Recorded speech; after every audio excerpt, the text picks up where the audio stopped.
Welcome back, guys. Let's begin our story. The email arrived at 3:33 a.m. It had no sender, no subject, just a message. You are invited to Blackwood Asylum. Arrive before midnight. Come alone, the truth awaits. Ethan Gray, a journalist obsessed with the unsolved mysteries, started at the screen. Blackwood Asylum had been abandoned for over 40 years after the series of unexplained deaths. Locals whispered of the spirit of something inhuman lurking within. Ethan had written about it before, but he never imagined he did be summoned there. Something about the email felt off, but he couldn't resist. At 11:45 p.m., he parked his car outside the asylum rusted gates. The air was thick with decay, the moon casting eerie shadows as he stepped inside. The gates creaked shut behind him. No turning back now. Ethan's flashlight flickered as he moved through the decayed halls. The asylum smelled of mildew and something metallic blood.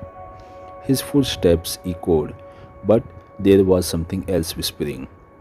He turned a corner and froze.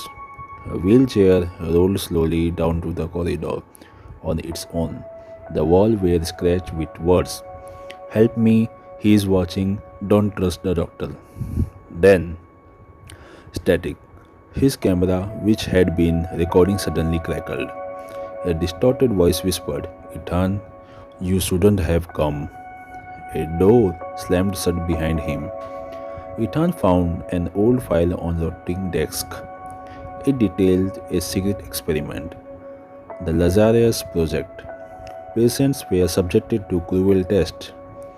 Once that blurred the line between life and death, a scream shattered the silence. Ethan ran towards the sound, stopping in the front of Pedal's cell. Inside, a woman in the tattered hospital gown stood with her back to him. Miss, he asked. She turned. Her face was wrong. Her mouth stretched too wide. Her eyes hollow voids. She lunged at the door, shrinking. They never left. The lights went out. Ethan stumbled through the dark. His breath wrecked. The whisper grew louder. The wall moved. Hands reached out, grabbing at his clothes. He turned a corner and found himself in an operating room. Rusted tools lay scattered, and in the center, a decayed corpse sat upright. The body twitched. It opened its mouth, but instead of words, a deep growl rumbled. Then, footsteps, a figure in the bloodstained lab coat stepped forward. You are just in time for your procedure, Mr. Gray. The doctor's face was stitched together like a patchwork doll. Ethan screamed. Thanks for watching, guys. Subscribe and hit like for more such a haunted stories and series.